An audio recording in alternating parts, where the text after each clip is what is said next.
রাতে রিয়াদে বাতাস গরম, কিন্তু সেই গরম শুধু মরুভূমির নয়, সেটা রাজনীতিরও। রাজপ্রাসাদের ভেতরে আলো জ্বলছে একটার পর একটা। গোল টেবিলের চারপাশে বসে আছে সৌদি সামরিক নেতৃত্ব। তাদের মধ্যে আছেন প্রিন্স খালিদ বিন সালমান, রাজপরিবারের তরুণ কিন্তু ভয়ঙ্কর উচ্চাকাঙ্ক্ষী সদস্য। তার চোখ লাল হয়ে আছে ক্লান্তিতে, অথচ কণ্ঠে আগুন। ইরানকে এখনই থামাতে হবে, আজ নয়, কাল নয়, এখনই। ঘরের ভেতরে নিস্তব্ধতা নেমে আসে। বাইরে মরুভূমির হাওয়ায় ভেসে আসে দূরে আজানের ধ্বনি, কিন্তু সেই পবিত্র ধ্বনিও যেন হারিয়ে যায় প্রাসাদের কাচের দেয়ালে। খালিদের সামনে রাখা একটি নথি, তাতে লেখা মাত্র 3টি শব্দ: জয়েন্ট অপারেশন অথরাইজেশন। নথিটি যুক্তরাষ্ট্রের প্রতিরক্ষা দপ্তর থেকে পাঠানো। তাতে বলা আছে, যদি সৌদি রাজপরিবার অর্থায়ন করে, যুক্তরাষ্ট্র হামলার প্রস্তুতি নিতে পারে। খালিদ টেবিলে হাত রাখেন, ধীরে ধীরে বলেন, অর্ধেক খরচ আমরা দেব, কিন্তু ইরানকে নিশ্চিহ্ন করতেই হবে। বাইরে অন্ধকার, আকাশে বাজের শব্দ নেই, কিন্তু কূটনীতির মেঘে জমছে বজ্রপাত। এমন দৃশ্য নতুন নয়। 1980-র দশকে ইরান ইরাক যুদ্ধের সময়ও সৌদি রাজপরিবার অর্থ দিয়েছিল ইরাককে, শুধু ইরানের শক্তি কমানোর জন্য। আজকের দৃশ্য যেন সেই ইতিহাসের পুনরাবৃত্তি, শুধু চরিত্র পাল্টেছে। সাদ্দামের জায়গায় এসেছে ওয়াশিংটন। সৌদি আরব জানে, ইরান শুধু একটি দেশ নয়, এটি একটি ভাবধারা, একটি প্রতিরোধের প্রতীক। যে ভাবধারা রাজতন্ত্রের জন্য ভয়ঙ্কর। যেখানে রাজারা সোনার সিংহাসনে বসে, সেখানে ইরানের বিপ্লবী চিন্তা এক বিষাক্ত বাতাস। তাই তারা ইরানকে ঘৃণা করে, ভয় পায় এবং পশ্চিমাদের কোলের শিশু হয়ে তাকে ধ্বংস করতে চায়। ওয়াশিংটনের কাছে এই প্রস্তাব অমূল্য। ডোনাল্ড ট্রাম্পের জন্য এটি এক রাজনৈতিক সুযোগ। একদিকে ইসরায়েল খুশি হবে, অন্যদিকে সৌদি তেল ডলার ঢালবে। আর যুদ্ধ মানে ব্যবসা, ব্যবসা মানেই আমেরিকার রক্তচক্র। কিন্তু ট্রাম্প জানে, ইরান কোনো লিবিয়া নয়, কোনো ইরাক নয়। এটি এমন এক জাতি যারা মৃত্যু জানে কিন্তু আত্মসমর্পণ জানে না। তবু প্রিন্স খালিদ ওয়াশিংটনে গিয়ে বলে এসেছে, পিছু হটার সময় নেই। এখন যদি না মারেন, পরে আর পারা যাবে না। এই বার্তাটাই যেন যুদ্ধের চাবিকাঠি হয়ে গেল। রাতের নিস্তব্ধ মরুভূমি যেন বাইরে থেকে শান্ত, ভেতরে তেমনই জ্বলন্ত, অদৃশ্য আগুনে। সৌদি আরবের রাজনীতি ঠিক তেমন। বাহ্যিকভাবে ইসলামের পতাকা, ভেতরে পশ্চিমা সাম্রাজ্যের নিরাপত্তার ছায়া। 1979 সালের ইরানি বিপ্লবের পর থেকেই রিয়াদের হৃদয়ে একটা অদৃশ্য ভয় বাসা বেঁধেছিল। এই বিপ্লব যদি বালুর ওপরে ছড়িয়ে পড়ে, তাহলে রাজত্ব টিকবে না। সেই ভয়কে কাজে লাগিয়ে যুক্তরাষ্ট্র আর ইসরায়েল সৌদি রাজতন্ত্রকে পরিণত করেছে এক যুদ্ধবন্দী বন্ধুত্বে। তেল বিক্রি হয় ওয়াশিংটনের মুদ্রায়, আর সুরক্ষা কেনা হয় পেন্টাগনের ছাতায়। ইরানের বিপ্লব যেখানে মানুষকে দাঁড়াতে শিখিয়েছে, সৌদি রাজনীতি সেখানে মানুষকে নত হতে শিখিয়েছে।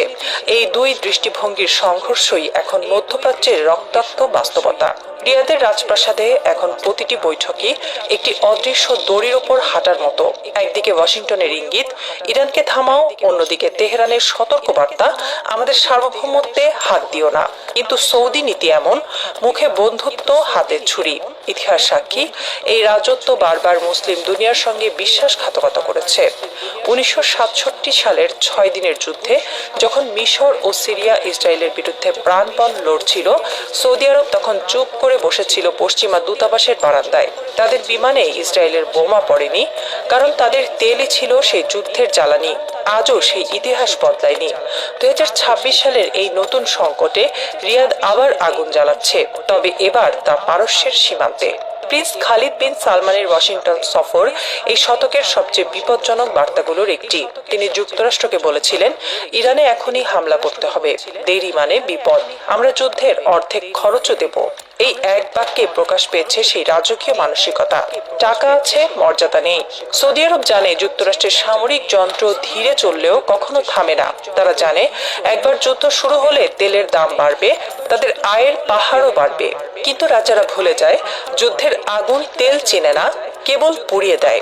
রিয়াদে তারা এখন মুখে বলছে, আমরা নিরপেক্ষ, কিন্তু গোপনে আমেরিকার গোয়েন্দাদের দিয়েছে মরুভূমির মানচিত্র, ঘাঁটির কোঅর্ডিনেট, এমনকি ফুয়েল রুটের নিরাপদ পথ। তাদের প্রতিরক্ষা মন্ত্রণালয় থেকে পাঠানো রিপোর্টে বলা আছে, ইরান হামলা করলে আকাশসীমা আমরা বন্ধ রাখব। কিন্তু ইতিহাস জানে, সৌদি আকাশসীমা মানে মার্কিন বোমারের ফ্লাইট রুট।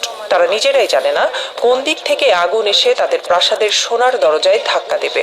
মধ্যপ্রাচ্যের প্রতিটি দেশের মতো সৌদি আরবও আজ দুই ভাগে বিভক্ত।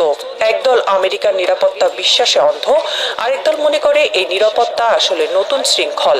মক্কার মিনার থেকে রিয়াদের প্রাসাদ পর্যন্ত যে নিরাপত্তা ঝুলে আছে তা শান্তির নয়, তা এক অজানা ভয়, যে ভয় একদিন বিস্ফোরিত হবে বোমার চেয়েও প্রবল শব্দে। ইরান বুঝে গেছে এই মরুভূমির মিত্ররা সময়ের সঙ্গে সঙ্গে বালুর দানার মতো বদলায়। তারা জানে আজ যারা হাসছে কাল তারাই বিশ্বাসঘাতক হবে।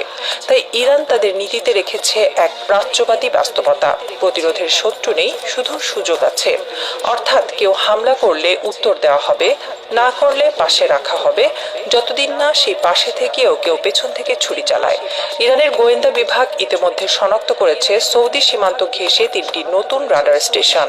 এসব রাডার মার্কিন নেটওয়ার্কে যুক্ত, যেখানে প্রতিটি ড্রোনের গতিপথ রিয়েল টাইমে পেন্টাগনের সার্ভারে পাঠানো হয়। অর্থাৎ সৌদি আকাশ এখন শুধু সৌদিদের নয়, আমেরিকানদেরও। এই নিয়ন্ত্রণই একদিন তাদের পতনের সূচনা করবে। তেলের শক্তিতে গড়া এই রাজত্ব নিজের অস্তিত্ব টিকিয়ে রেখেছে অন্যের বর্মে, কিন্তু ইতিহাসের নিয়ম হলো যে রাজত্ব নিজের আকাশ অন্যকে ধার দেয়, সেই আকাশই একদিন তাদের ওপর আগুন ঝরায়। আজকের সৌদি নীতি সেই প্রাচীন বিশ্বাসঘাতকতার ধারাবাহিকতা। কোনো প্রজন্মের মুখ বদলায়, কিন্তু রাজনীতি থাকে একই, বালুর উপর দাঁড়িয়ে সোনার প্রাসাদ বানানো, যার নিচে আগুন ধীরে ধীরে জ্বলে। ইরানের কূটনৈতিক সূত্র বলছে তারা বহুবার সৌদিকে সতর্ক করেছে, যদি তোমরা নিরপেক্ষ থাকো তোমাদের ভূমিতে হামলা হবে না। কিন্তু রিয়াদ সেই সুযোগ হারাচ্ছে নিজের হাতে, কারণ রাজারা ভয় পায় জনগণকে, আর জনগণ ভয় পায় সত্যকে। এই ভয়ই তাদের সিংহাসনের ভিত্তি, আর সেই ভিত্তি আজ নড়ছে আমেরিকান বুটের নিচে। মধ্যপ্রাচ্যের আকাশে এখন শুধু ড্রোন নয়, ঘুরছে সন্দেহ, ভয় আর হিসাবের ছায়া। যে মরুভূমি একসময় নবীজির পদচিহ্নে পবিত্র হয়েছিল, আজ সেখানে ট্যাঙ্কের চাকা ঘোরে, আর রাজারা সেজে ওঠে সাম্রাজ্যের ম্যানেজার। যুদ্ধের প্রহরীরা জানে আগুনের নিচে বালু টেকে না, কিন্তু সৌদি রাজনীতি সেই আগুনকেই প্রার্থনা করছে যেন ইরান পুড়ে যায়, আর তার আলোয় রাজপ্রাসাদের সোনার গম্বুজ ঝলমল করে। তারা ভুলে গেছে এই আগুন একদিন ফিরে আসবে, তাদের নিজেদের গালফের বাতাসে ভেসে, যেখানে বালু আর রক্ত একাকার হয়ে যাবে। ইতিহাসের বালুঘড়ি কিন্তু আবার উল্টো ঘুরছে। যখনই রাজারা সাম্রাজ্যের জন্য যুদ্ধ চায়, তখনই মরুভূমি রাজাদের কবর বানায়। একসময় সৌদি আরব, পাকিস্তান ও তুরস্ক মিলে গড়েছিল এক স্বপ্ন, ইসলামিক ন্যাটো। ধারণা ছিল এই জোট মুসলিম বিশ্বের রক্ষা কবচ হবে, কিন্তু বাস্তবে এটা হয়ে গেল রাজতন্ত্র রক্ষার অস্ত্র। তুরস্ক বুঝে ফেলেছে এই জোটের লক্ষ্য মুসলমান নয়, লক্ষ্য হলো সেই রাষ্ট্রগুলোকে চুপ করিয়ে দেওয়া যারা পশ্চিমাদের বিরুদ্ধে কথা বলে। সে কারণেই প্রেসিডেন্ট এরদোয়ান এক ঘোষণায় জানালেন, আমরা কোনো রাজতান্ত্রিক সামরিক জোটে যোগ দেব না। এই ঘোষণাই যেন পুরো রিয়াদে ভূমিকম্প ঘটিয়ে দিল। তুরস্ক জানে যদি সৌদি যুক্তরাষ্ট্র মিলে ইরানের বিরুদ্ধে যায়, তাহলে পরের টার্গেট হবে তুরস্কই, কারণ ন্যাটো এখন ইসলামী ঐক্যের চেয়ে অনেক বেশি পশ্চিমা বাণিজ্যের ক্রীড়া নৌ। তুরস্কের এই সিদ্ধান্তের মানে একটাই, মধ্যপ্রাচ্যের নতুন ভারসাম্য তৈরি হচ্ছে, যেখানে সৌদি একা, ইরান আগুন আর তুরস্ক নিজের পথে। তেহরানে তখন উত্তেজনা তুঙ্গে। ইরানের সুপ্রিম লিডার তার কমান্ডারদের ডেকেছেন কক্ষে, সবাই নিঃশব্দ। তিনি ধীরে ধীরে বললেন, যদি তারা আমাদের বিরুদ্ধে যুদ্ধ চায়, তবে আমরা তাদের তেলের শিরায় আগুন ধরিয়ে দেব। সেই সঙ্গে যোগ হলো রেড সি উপকূলের 6টি সৌদি ঘাঁটি টার্গেট করা হয়েছে। ইয়েমানের বিদ্রোহীদের বলা হয়েছে, প্রস্তুত থাকো, সময় এলে আঘাত হানবে। একই সঙ্গে ইরানের মিসাইল ইউনিটগুলো প্রস্তুত। খালিজ ফার্স, ফাতে 110, সিজিল, শাহাব সব মিসাইল টার্গেট লক করছে। তাদের রাডারে এখন Riyadh, Jeddah, Dammam, Bahrain, Kuwait. ইরানের অবস্থান পরিষ্কার, তোমরা যদি আমাদের ঘর পোড়াও, আমরা তোমাদের প্রাসাদে আগুন দেব। চীন ও রাশিয়া এই অবস্থানকে সমর্থন করেছে। বেজিং বলেছে, ইরানের সার্বভৌমত্বে হস্তক্ষেপ মানে এশিয়ার নিরাপত্তায় হস্তক্ষেপ। মস্কো যোগ করেছে, ইরান একা নয়, এ যেন নতুন এক স্নায়ুযুদ্ধের সূচনা, যেখানে একদিকে পশ্চিমা মিত্ররা, অন্যদিকে প্রতিরোধের অক্ষ।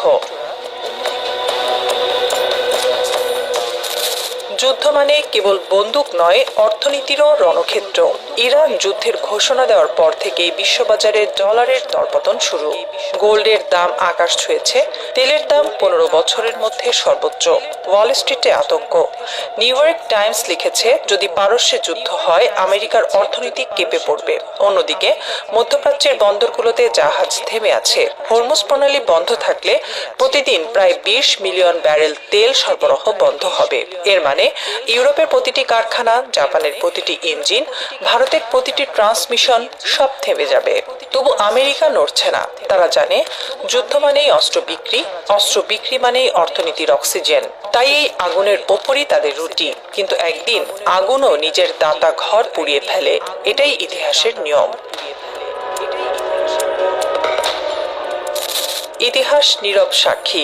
লিবিয়ায় গাদ্দাফি বলেছিলেন, আমি পশ্চিমাদের তেল দেব না। তারপরই ন্যাটোর বোমা ঝরল ট্রিপলির ওপর।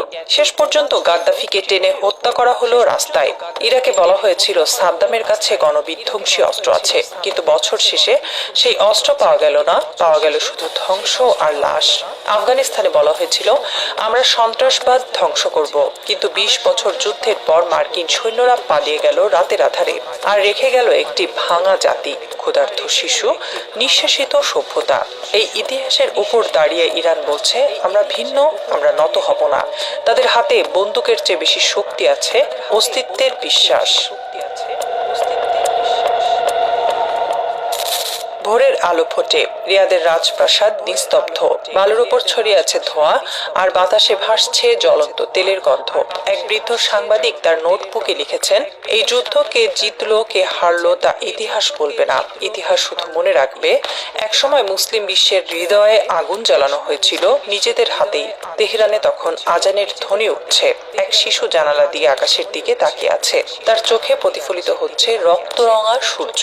মা এসে তাকে জড়িয়ে ধরলেন, বললেন, এই সূর্য আগুনের নয়, প্রতিরোধের। পৃথিবীর কোথাও কোনো রাজা হয়তো নতুন ষড়যন্ত্র আঁটছে, কিন্তু মরুভূমির বালুর নিচে আজও প্রতিধ্বনি শোনা যায়, আমরা মরে যাব কিন্তু মাথা নত করব না। সৌদি আরবের মুখোশ খুলে গেছে, পশ্চিমাদের দ্বিচারিতা উন্মোচিত হয়েছে, আর ইরানের প্রতিরোধ আজ এক প্রতীকে পরিণত। রাত নামছে ধীরে ধীরে, মরুভূমির ওপর ঠান্ডা হাওয়া বইছে। একটি মসজিদের মিনার থেকে আবার আজান ভেসে আসছে, আল্লাহু আকবার। ক্যামেরা ধীরে ধীরে জুম আউট করলো। দূরে দেখা যায় আগুনে পুড়ে যাওয়া এক রণতরীর ধোঁয়া। এই আগুন শুধু পারস্যের নয়, এটা প্রতিটি নিপীড়িত জাতির বুকে জ্বলা আগুন। প্রতিটি মায়ের আর্তনাদে, প্রতিটি শহীদের রক্তে এই আগুন বলে যায়, সাম্রাজ্য একদিন ভস্ম হয়, কিন্তু প্রতিরোধ অমর।